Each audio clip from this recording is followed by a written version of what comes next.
नमस्कार दोस्तों, मैं निधि सिंह द फैक्ट टाइम में आपका स्वागत करती हूँ। जानेंगे आखिर क्या है डेरा सच्चा सौदा के संत डॉक्टर गुरमीत राम रहीम सिंह जी इंसा का असली सच। जानते हैं जो लोग आज भी डेरा सच्चा सौदा जाते हैं आखिर क्यों जाते हैं, क्या करने जाते हैं और कैसा है उनका एक्सपीरियंस। नमस्कार मैम, क्या नाम है आपका? मुकेश। मैम क्या क्वालिफिकेशन है आपकी? मैम वैसे तो मैं डिस्टेंस से की हुई है, ITI का मतलब इंस्ट्रक्टर के लिए मैंने कोर्स किया हुआ है, डिग्री इसमें। मैम डेरा से कब से जुड़े हो आप? मैम मैं 5 साल की हूँ। वेल आप क्वालिफाइड हैं, उसके बावजूद आप आज भी डेरा से क्यों जुड़े हो, क्या मिलता है आपको? यस मैम, क्योंकि हम इसलिए जुड़े हुए हैं क्योंकि यहाँ से जो हम सीखने को मिलता है बच्चों को, स्कूलों में भी एक टीचिंग ही लाइन में जाना किताबी कीड़ा बनाते हैं बच्चों को, लेकिन यहाँ पे इंसानियत सिखाई जाती है बच्चों को। इंसानियत के साथ साथ मानवता भलाई के कार्य भी सिखाए जाते हैं। और जो यहाँ आस्था से आता है उसके मतलब जो डॉक्टर भी इलाज नहीं कर सकता उन बीमारियों का यहाँ हो जाता है, क्योंकि यहाँ हमारे गुरुजी जो MSD मानवता के लिए या समाज के लिए ही यहाँ पे इन्होंने अवतार लिया है। लोग चाहे इनके बारे में कुछ भी बोलें, लेकिन हम जो समाज में जहाँ जाते हैं जो इनके साथ जुड़े हुए हैं, और ये दुनिया भी बोल रही है कि इनको ऐसे फंसाया, वाकई भी सच्चाई है कि इनको फंसाया गया है।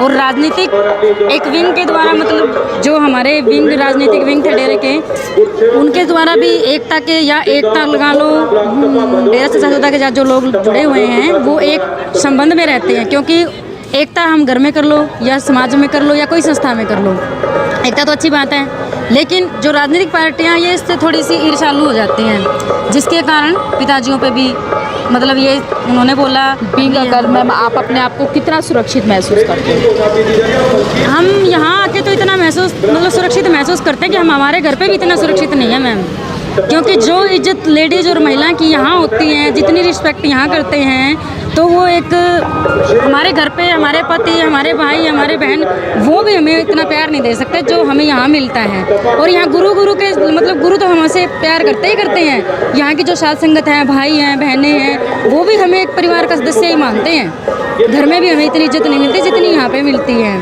समाज के लिए संत जी ने क्या किया है? समाज के लिए बहुत कुछ किया है। जो हम मतलब जो युवा पीढ़ी है या बुजुर्ग हैं, मतलब जो महिलाएं हैं, बीच वाली महिलाएं हैं, जितने भी हमारे साथी हैं, उनके अंदर एक ऐसा जज्बा भरा है गुरुजियों ने कि वो इंसानियत जिंदा रहे और दूसरों के लिए वो काम आ सके। परमार्थ की शिक्षा है, बॉडी दान है, आंखें दान है, खून दान है। आजकल कोई मतलब खून दान करने के लिए अपने भाई को खून नहीं दे सकता, और यहाँ लाने लग जाती है खून दान देने के लिए, कोई भी एक पैसा नहीं लेता। तो मैम कोई मतलब उनसे पैसा नहीं लेता, तो वो जज्बा किसने भरा? और एक नौजवान, एक ऐसे नौजवान है, वैश्या बहनें होती हैं जो हमारी मजबूरी के कारण उनके माँ बाप उनको कोठों पे भेज देते थे, और वो वैश्याएँ उन वैश्याओं को छुटवाने के लिए साध संगत पैसा इकट्ठा करती हैं, फिर सरकारी रजिस्ट्रियाँ होती हैं और फिर उनको डेरे में लेके आते हैं, उनको इलाज होता है। और एक वैश्या के इलाज में 6 लाख रुपये लगता है, उनका भी तो डेरा ही मतलब खर्चा उठाता है। उनको किस दृष्टि से देखते हैं? समाज में एक महिला एक और मतलब एक जेंट्स के साथ चली जाती है तो उसको बद तरीके से देखा जाता है, बद तरीके से बोला जाता है। आजकल के नौजवान जो डेरे से जुड़े हुए हैं, उनमें हमारे गुरुजी ने ऐसी शिक्षा भरी है कि वो वैश्या को भी सिर्फ गुरु की बेटी मान के ही उनसे शादी करते हैं और क्वालिफाइड करते हैं। ये नहीं है कि कोई लेक्चरर है, कोई इंजीनियर है, कोई भी अनपढ़ नहीं कर ले, वो करते हैं। क्यों करते हैं? वो गुरुजी की शिक्षा पे ही करते हैं। तो जितना महिलाओं को सम्मान यहाँ पे मिला है, मैं तो मान नहीं सकती कि समाज में कोई इंसान उनको दे सके बगैर गुरुजी की शिक्षा के। और मैं मेरे से ही बताती हूँ, मैं मेरी हकीकत बताती हूँ। 1 साल पहले मेरे को सर्वाइकल था, मेरी नसें विकसित आधा हिस्सा मेरे को मतलब डैमेज में चला गया था। तो मेरे घर वालों ने बोला कि आप जिंदल में इलाज करवा लो, क्योंकि उन्होंने नाम नहीं ले रखा। तो हमने तो विश्वास करा गुरुजी पे, हम यहाँ पे आए तो मैं अकेली ही थी, ना मेरे कोई साथ था, तो मैं उस अकेली ही एडमिट हो गई। क्यों गई मैं अकेली एडमिट? अकेला बंदा कहीं भी इतनी सीरियस हो तो एडमिट नहीं हो सकता और हॉस्पिटल में। यहाँ मैं सुरक्षित महसूस किया, या हमने मतलब हमारा घर समझा, हमारा दर्द समझा, तो ही यहाँ मैं एडमिट हुई हूँ। मेरे पास पैसे भी नहीं थे। 3 दिन के बाद ही मेरे मतलब पेरेंट्स या मतलब मेरे रिश्तेदार यहाँ पे आए हैं, और आज मैं बिल्कुल स्वस्थ हूँ। ना मेरे को सर्वाइकल है, ना मेरे को मतलब नसों की दिक्कत है। मैं एक मेरी हकीकत बताती हूँ, मतलब मेरे साथ कितना करिश्मा हुआ। अब मेरे को देख के लोग जो समाज में बोलते हैं भी आपने कहाँ से दवाई ली है, उन्होंने MRI वगैरह सब कुछ करवा रखा है, वो बोलते हैं कि मैडम आप मेरे को ले चलो। आज भी मैं मेरी बेटी को गांठ ठकान के पीछे उसको दिखाने के लिए आई हूँ, और मुझे पूरा विश्वास है कि आज की दवाई से ये ठीक हो जाएगी, आगे इसको कुछ भी नहीं करना पड़ेगा।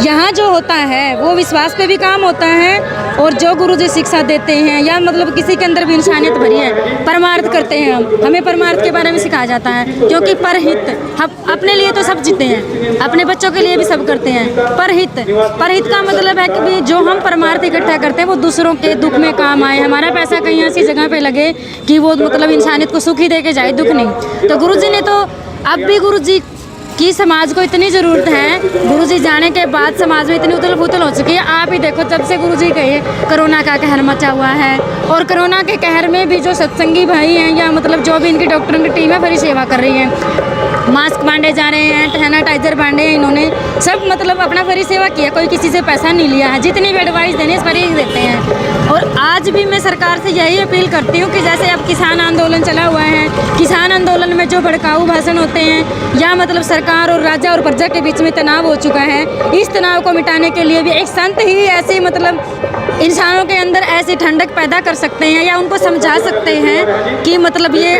बातचीत के दौर पे या मतलब कानून वापस लेके ही कुछ भी हो, शायद जो संत समझा सकते हैं, आपस में इंसान एक दूसरे को नहीं समझा सकते। संतों की आज भी समाज में ज़रूरत है। तो मेरी तो मैडम सरकार से भी यही अपील है और सोशल मीडिया वालों से भी यही अपील है कि जो भी अच्छा ही मानवता भलाई के कोई भी कार्य करे, जितना हो उसके सोशल मीडिया पे वो दिखाया जाए, क्योंकि भ्रष्टाचार के खिलाफ या कोई संतों पे कोई भी अफवाह डाली जाती है या मतलब कोई भी आरोप डाल के दिया जाता है चिट्ठी के बना, आज तक वो लड़की सामने नहीं आई है बिल्कुल भी।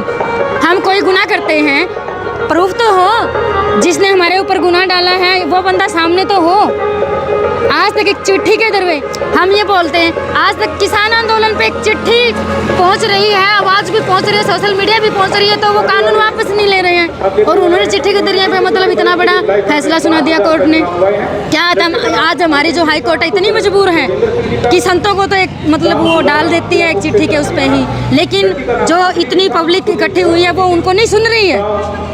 बहुत बहुत धन्यवाद मैम आपका। जैसे कि आपने देखा लगातार लोग यही कहते हैं, इन्होंने बताया कि कैसे कि संत जी के खिलाफ साजिश करी गई है, संत जी ने इतने लोगों का नशा छुड़वाया है, इतने लोगों की वैश्यावृत्ति छुड़वाई है, साथ ही वैश्याओं को वहाँ से निकाल कर उस दलदल से निकाल कर एक अच्छी जिंदगी हाँ मैडम, एक बार जो कि एक मिनट, क्योंकि जो नशे छुड़वाए थे गुरुजी ने, अफीम की खेती है या मान लो ड्रग्स वगैरह है, ये शराब है, ये इनसे युवा पीढ़ी छूटती जा रही है। और जो बिजनेसमैन है, जो इनका बिजनेस करते हैं, नशा बेचने का बिजनेस करते हैं, नशे की खेती करते हैं, मतलब वो उनका राजनीतिक या सरकार से कॉन्टैक्ट है, क्योंकि टैक्स मिलता है उनको, सरकार को भी फायदा होता है, उनको भी फायदा होता है। वो अपना बिजनेस चलाने के लिए ये नहीं देखते कि इंसान की ज़िंदगी जा रही है, इनसे वो ऐसे ऐसे केमिकल मिलाते हैं कि सरकार, इंसानियत के नाते मैं सरकार से यही अपील करूँगी, क्योंकि जो भी बिजनेसमैन नशा बेचने वाले थे उनको ये समझा कि ये गुरुजी तो सबको ही नशा मुक्त कर देंगे और हमारा बिजनेस ठप हो जाएगा।